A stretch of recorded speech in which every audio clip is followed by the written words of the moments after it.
Ok, bonjour à tous. Donc, on approche bientôt de la fin sur les modèles GLM. Donc, je vais juste faire une petite discussion maintenant sur les problèmes de test et d'intervalle de confiance. Donc, on a déjà vu pas mal de choses sur les GLM. Le point le plus important était peut-être les deux premiers, donc où je présente la famille exponentielle, et puis le deuxième où j'explique un petit peu comment est-ce qu'on fait cette estimation dans les modèles de la famille exponentielle, et en particulier cette histoire du fait qu'on va chercher le maximum de vraisemblance euh, et qu'on a cette procédure itérative qui nous permet de récupérer notre estimateur du maximum de vraisemblance, et qu'au passage, on calcule la matrice estienne qui va nous servir, puisqu'en fait, le maximum de vraisemblance, on a des propriétés asymptotiques. Donc, je reviendrai dans la série numéro 19, je crois, sur le fait qu'on n'a que des résultats asymptotiques. Okay, mais on a déjà ça, donc dans un premier temps, on va pouvoir les utiliser.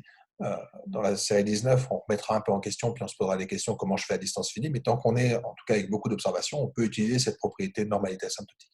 Et cette normalité asymptotique, je vais pouvoir l'utiliser pour faire des intervalles de confiance et pour faire des tests. Donc ça va être un peu l'objet de la discussion dans cette série de slides maintenant. Donc je vais revenir sur des propriétés qu'on avait vues sur les estimateurs de bêta, donc nos bêta chapeaux, et le fait qu'on avait vu que de par la théorie du maximum de vraisemblance, on sait qu'on va converger vers des vecteurs gaussiens. Voilà. Donc, qu'est-ce qu'on avait vu aussi sur ces modèles GLM, on avait dit donc les coefficients étaient estimés par maximum de vraisemblance, donc on avait ces propriétés donc, de calcul de log vraisemblance qui sont assez simples, puisqu'en fait on a des densités qui sont des exponentielles de choses assez simples. Donc quand je prends le log, ça va simplifier quand même pas mal. Et on avait aussi évoqué le fait que pour juger de la pertinence d'un modèle, on pouvait peut-être rescaler un petit peu cette log vraisemblance en disant qu'on allait regarder la vraisemblance saturée. Okay. Donc on avait déjà introduit l'idée que on avait cette vraisemblance, une déviance qui pouvait être un critère un peu plus intéressant que la log vraisemblance. Donc au lieu de juste regarder cette grandeur-là, donc qui était cette log vraisemblance atteint au maximum de la vraisemblance, encore une fois, on va la comparer par rapport à ce qu'on devrait avoir si jamais je pouvais construire un modèle parfait. Donc un modèle parfait, encore une fois, ça veut dire qu'au lieu d'avoir mu chapeau, donc qui est la valeur prédite, j'observe y. Enfin, je prédisais y. Donc ce serait une espèce de triche, quoi. C'est penser à une régression logistique. Donc si jamais je regarde des probas de décès ou de survie dans le Titanic, ici j'ai le modèle dans lequel je construis mes probabilités. Donc chacun a une autre probabilité de son survie. Donc je ne sais plus, dans le donné du Titanic, Leonardo DiCaprio, il avait genre 90% de chances de décéder. Et la jeune personne dont il tombe amoureux avait genre 15% de chances de décéder. Euh, euh, Ce qui se passe, c'est qu'on va remplacer ça par réellement ce qu'on observe. Donc, je vais pas, pour ceux qui n'ont pas vu le film, je ne vais pas vous dévoiler la fin, mais, ou sinon couper le son, mais en fait, Leonardo DiCaprio meurt, donc Y est égal à 1, alors que la personne dont il tombe amoureuse est vivante. Okay, donc, dans un cas, je vais avoir 1 et 0, donc au lieu d'utiliser ce 0,95, je remplace par 1, et au lieu d'avoir ce 0,15, j'obtiens 0. Okay, donc ici, on remplace par les valeurs 0 ou 1. Okay, donc c'est ça qui est utilisé, donc ce qui me donne cette déviance, okay, que je peux normaliser entre guillemets en divisant par phi. Donc dans le cas des régressions de Poisson et binomiales, c'est pas très important, d'accord, mais on peut on pourrait utiliser en tout cas ces grandeurs-là dans le cas où on a un paramètre phi qui est différent de 1, ce qui va être le cas en fait pour la loi normale, pour la loi gamma, pour la loi inverse gaussienne et pour pas mal de lois. Donc hormis le cas Poisson et le cas binomial, en fait, c'est assez classique d'avoir un paramètre de surdispersion. En fait, on peut utiliser cette déviance pour faire des tests. Okay, donc on va utiliser un petit peu comme quand on voulait. Alors, quand on avait fait des modèles de régression standard, on avait le test de Fisher, par exemple, pour se demander est-ce qu'un sous-ensemble de variables peut être nul. Okay. Ben là, on peut faire un peu la même chose en disant je pourrais calculer la log vraisemblance sur ce modèle dans lequel je vais contraindre les coefficients à être égaux à 0. D'accord. Donc, c'est un peu ce que je fais ici, où je dis au lieu de regarder la log vraisemblance, en fait, on peut regarder la déviance. Okay. Donc, on peut regarder donc cette déviance entre un modèle sous l'hypothèse H0 et le modèle sans contrainte. Okay.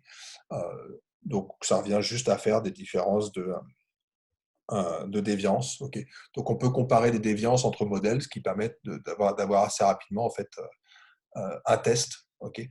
Donc, comment est-ce que je fais Donc, supposons que je me pose la question, j'ai fait un modèle avec 25 variables explicatives, je me demande si 5 sont effectivement toutes nulles en même temps. Ben, dans ces cas-là, je regarde mon modèle sans contrainte, je regarde le modèle dans lequel j'enlève mes 5 variables, je me contente de récupérer les déviances que j'ai dans ma sortie. Et en fait, ce qu'on sait, c'est que la différence entre les deux doit suivre une loi du qui 2, donc qui va être tout simplement le nombre de paramètres que j'avais dans mon premier modèle, moins le nombre de variables que je veux rendre nulles dans le second. Okay. Donc, on a une loi du qui 2 qui apparaît, et donc après, il suffit de positionner cette différence entre les deux valeurs par rapport à une loi du qui 2. Donc, en fait, c'est très très simple de faire des tests de significativité. Il suffit de relever les déviances, et en l'occurrence même les scale deviance, parce que de mémoire, c'est ce que renvoie R dans la sortie GLM. Donc, les scale deviance me permettent en fait directement de faire des tests. Okay. Donc, on a ce premier outil qui peut servir. On peut aussi utiliser, alors je vais en parler parce qu'on a directement cette information sous R, donc on a une fonction qui nous permet de récupérer la standard error et de récupérer des intervalles de confiance. Okay. Et c'est basé sur ces propriétés-là. Donc ça, j'en avais déjà parlé dans la série de slides où je présentais la régression GLM. Okay. Donc ce que je disais, c'était que sous les hypothèses mentionnées auparavant, c'est-à-dire essentiellement le fait que mon paramètre phi était connu. Okay. S'il n'est pas le cas, c'est pas grave, on va l'estimer par la suite. Okay. Que ma matrice X transposé X est inversible. Donc ça, on peut le supposer, parce que c'est une hypothèse qu'on fait en fait depuis le début dans nos modèles. Et le fait que ma fonction de lien soit une fonction bijective. Okay. Dans ces cas-là, est suffisamment dérivable en fait. Dans ces cas-là, on va récupérer cette convergence asymptotique de mon estimateur de mon bêta. Donc mon bêta chapeau va tendre vers une loi normale. Okay. Et l'autre intérêt, c'est que je connais la forme de la variance. Donc, c'est pas juste je tends vers une loi normale et je ne sais pas quelle est la variance. Je sais très exactement ce qu'est la variance parce qu'en fait, j'ai calculé cette matrice 1W. Okay. Donc, la matrice qui apparaît dans le calcul de notre sigma, en fait, on l'a calculé parce que elle apparaît explicitement dans notre calcul de matrice hessienne quand on fait notre descente de grade. Donc, en fait, j'ai cette convergence, okay, qu'on va pouvoir exploiter. Mais on a plus que ça. Et souvent, c'est ce qui nous intéressera, en tout cas, quand on va faire des prévisions, c'est le fait que, alors, de manière assez directe, si jamais j'ai mes bêta chapeaux qui sont gaussiens, dans ces cas-là, les états chapeaux sont aussi gaussiens, tout simplement parce que les états chapeaux, je vous rappelle que c'est du X transposé bêta chapeau. C'est juste une combinaison linéaire de vecteurs gaussiens, donc ça reste quelque chose de fondamentalement gaussien. Donc ça, il n'y a pas de souci.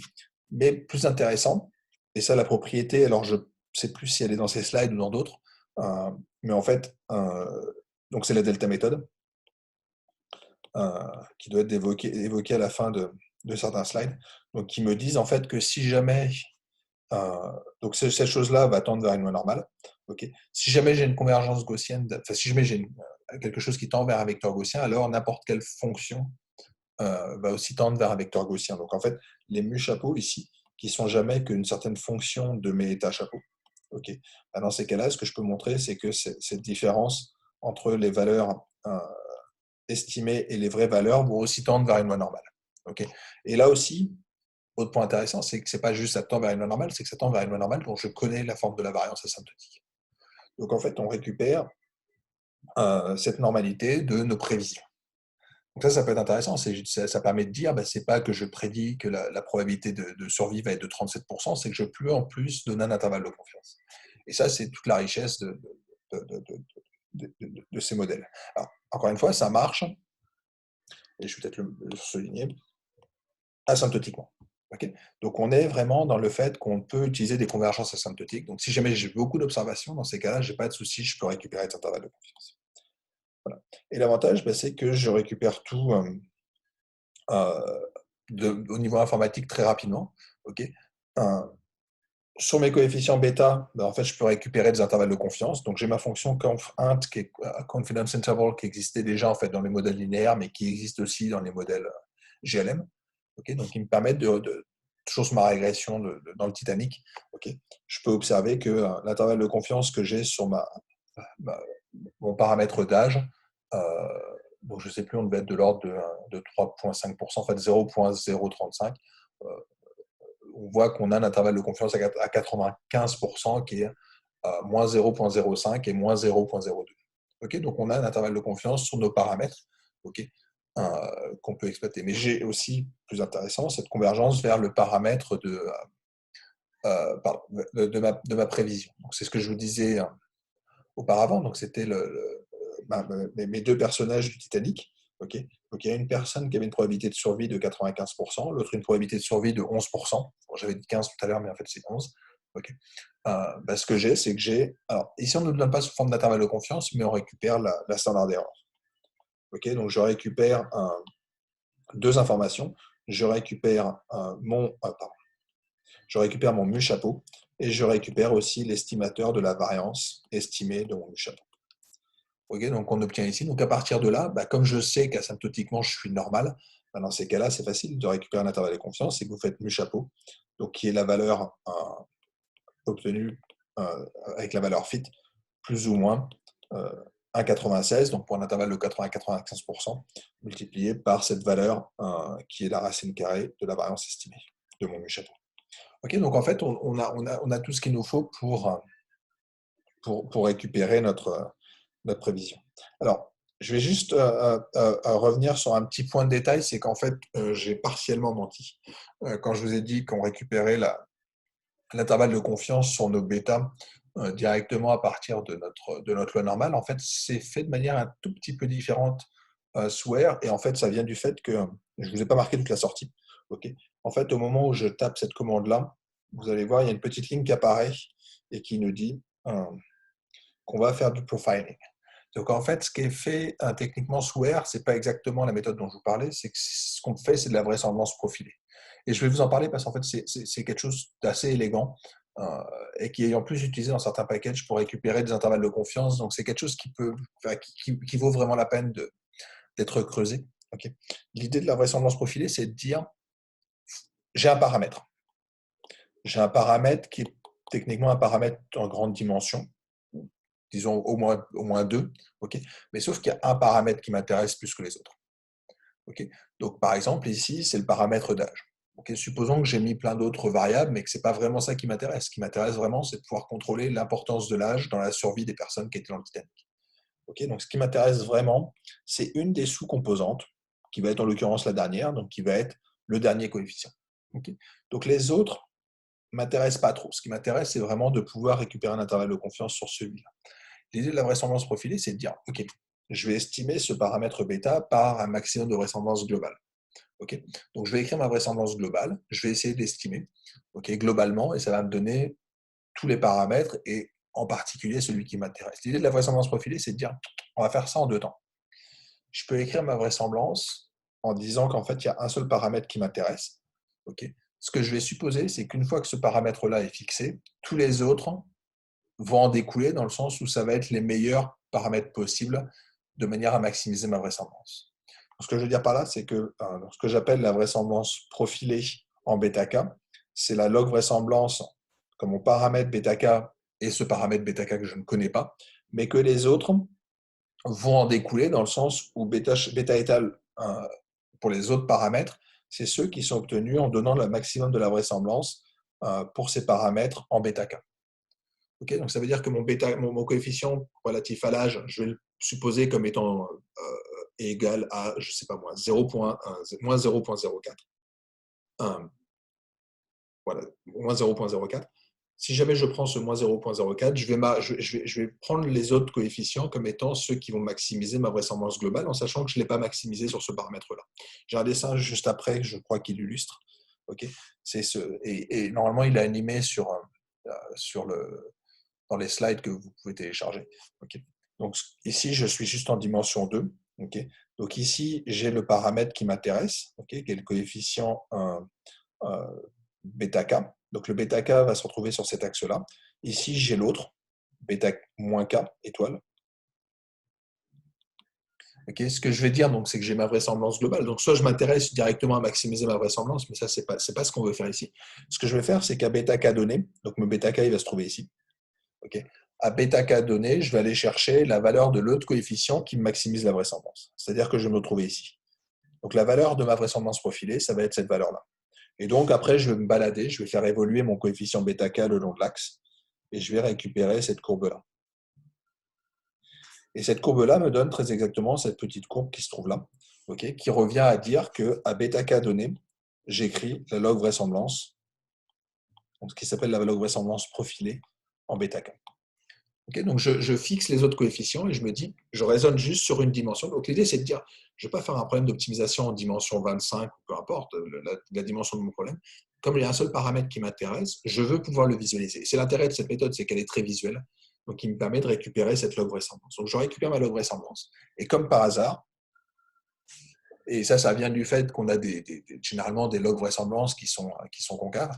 Okay, le maximum de ma vraisemblance, il est atteint très exactement à la valeur du maximum de la vraisemblance. Okay, donc, ce n'est pas une méthode qui va nous permettre de récupérer autre chose que du maximum de vraisemblance. On essaye fondamentalement de récupérer ce maximum de vraisemblance. La seule chose, c'est que je peux visualiser ma log vraisemblance en sachant que normalement, j'ai un problème en dimension K et qu'ici, je m'intéresse uniquement à une dimension 1. Mais le gros intérêt, c'est que je peux faire on peut utiliser des tests, et en particulier les tests de rapport de vraisemblance. Okay, donc, c'est ce qui est caché quelque part ici. C'est qu'en fait, ce que je peux montrer, c'est que la différence entre cette valeur-là,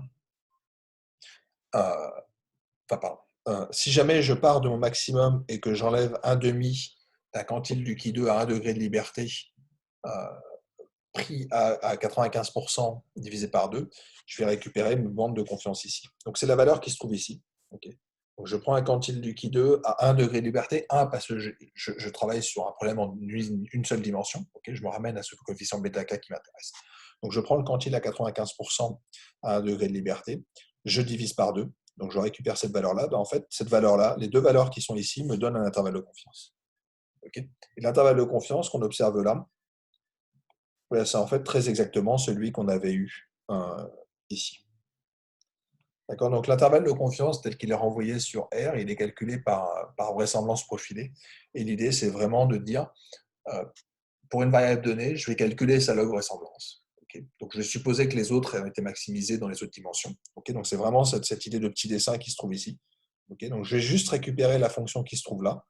Et ce que je vais montrer, c'est en partant de la valeur maximale et en enlevant mon quantile de loi du Qui2, je vais trouver deux bornes qui vont me permettre de voir mon intervalle de confiance. Okay, donc, c'est une technique assez intéressante pour récupérer des intervalles de confiance. Donc, au lieu de reposer sur l'idée d'avoir une loi gaussienne, cette méthode-là peut marcher si jamais je n'ai pas la normalité, si jamais je n'ai pas forcément ma normalité. Okay, donc, ça, c'est la méthode de la vraisemblance profilée. Okay, donc, l'intervalle de confiance, c'est ce qui est donné ici. Je pensais que j'étais en surligneur. Donc, c'est cette méthode de vraisemblance profilée qui me dit que je peux partir du maximum de ma vraisemblance et enlever tout simplement la moitié d'un quantile de loi du Qui2. Okay, donc, c'est comme ça qu'on peut récupérer ces intervalles de confiance sur les bêta-chapeaux. Okay, donc, qui est très très proche d'un test de rapport de vraisemblance. Okay, et parmi les autres choses, après, donc j'évoque ça très rapidement, mais je peux continuer à faire des tests, en particulier des tests de type Fisher. Donc, je peux adapter le test de Fisher en fait dans ce cas particulier, donc tout simplement en disant, supposons que je vais tester une contrainte. Okay, donc, je me demande si jamais j'ai une contrainte de cette forme-là. Okay, dans ces cas-là, je peux adapter quelque part le test de Fisher, donc ce ne sera plus une loi de Fisher, mais je peux quand même proposer une statistique de test pour ce genre d'hypothèse. Je vous laisse regarder, mais il n'y a rien de très révolutionnaire là-dedans. L'idée de ce que je voulais raconter dans ces slides, c'était surtout l'idée de la vraisemblance profilée qui peut être intéressante parce que je l'ai fait dans le cas des GLM, mais en fait, c'est très utilisé dans pas mal de choses, en particulier en mesure de risque, sur des risques extrêmes et ce genre de choses où il y a vraiment un paramètre d'intérêt qui peut nous intéresser. Pour estimer des quantiles élevés, par exemple, ce genre de courbe avec les vraisemblance profilées, c'est assez populaire, qui permet de récupérer des intervalles de confiance qui ne sont pas basés sur une hypothèse de normalité. Okay. Et le fait que si jamais j'obtiens des propriétés asymptotiques sur mon bêta, je vais récupérer des propriétés asymptotiques sur ma prévision. Okay. Et donc, on a des fonctions pour le faire sous R. Enfin, là encore, j'insiste, mais je peux récupérer des prévisions, enfin des intervalles de confiance sur mes prévisions en le demandant quand je fais mon predict.